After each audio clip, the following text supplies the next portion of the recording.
Po, po, po. That's the sound they say she makes. A sound that means she's chosen you, and once she has, there's nowhere in Japan you can run. My name is the Tale's Keeper, and tonight's bedtime horror is not for the faint of heart.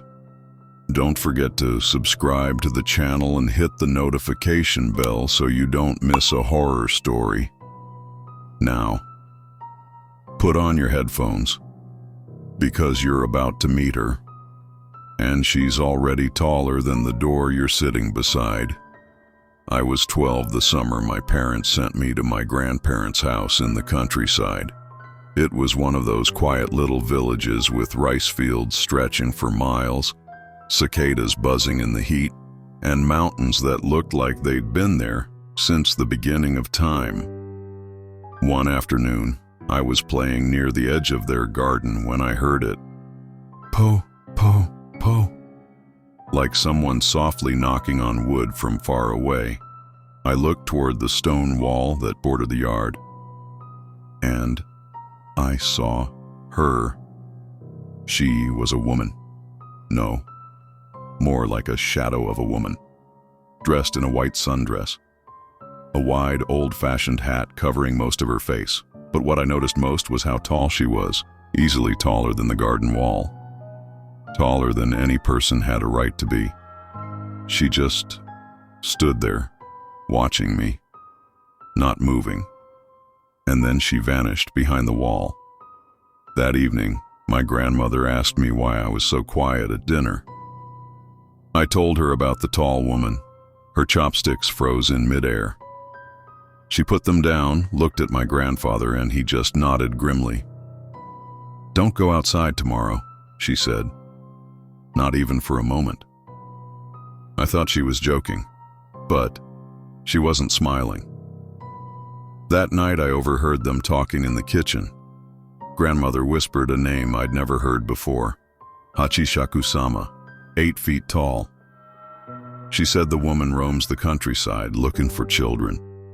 Once you see her, once you hear that po, po, po sound, she will follow you, and no matter where you go, she will keep coming until she takes you away. The next morning I woke to the sound of the front door slamming. My grandparents had called the village priest. He arrived carrying a bundle of charms and salt. He looked me over with tired, serious eyes. "She's marked you," he said. "We have to start tonight." By sundown, they had locked me in a room upstairs. Every window was covered with newspaper and charms. A bowl of salt sat in each corner. In the middle of the room was a small stool, and I was told to sit there no matter what I heard. And under no circumstances was I to open the door. At first the night was silent, except for the distant hum of cicadas. Then, faintly, po, po, po.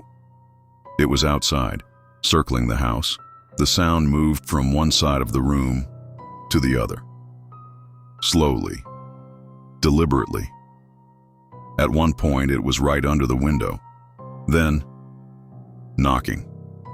Not on the door, but on the wall beside me. "Let me in," a woman's voice whispered. I gripped the stool so tightly my knuckles hurt. The knocking grew louder, more urgent.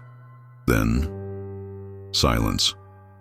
When morning finally came, my grandmother opened the door. She didn't smile. "Pack your things," she said. "We're taking you back to your parents." We didn't take the usual road. Instead, we drove through side paths and narrow farm lanes. Every so often I'd see something tall in the distance, a white hat disappearing behind the trees. The priest followed us until we reached the city. Only then did my grandmother sigh, with relief. Before I left, she made me promise something. "Never come back to this village," she said. "Not even for me. Not even if I'm dying. Because if you do, she will find you again. It's been 15 years. I haven't returned. But sometimes, late at night, when the wind blows just right. I swear I hear it. Po, po, po. Some spirits cling to places.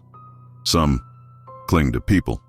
If you ever hear that hollow knocking sound, if you ever see a woman in a white dress, far taller than she should be, don't let her get close. Because once Hachishakusama chooses you, you belong to her forever.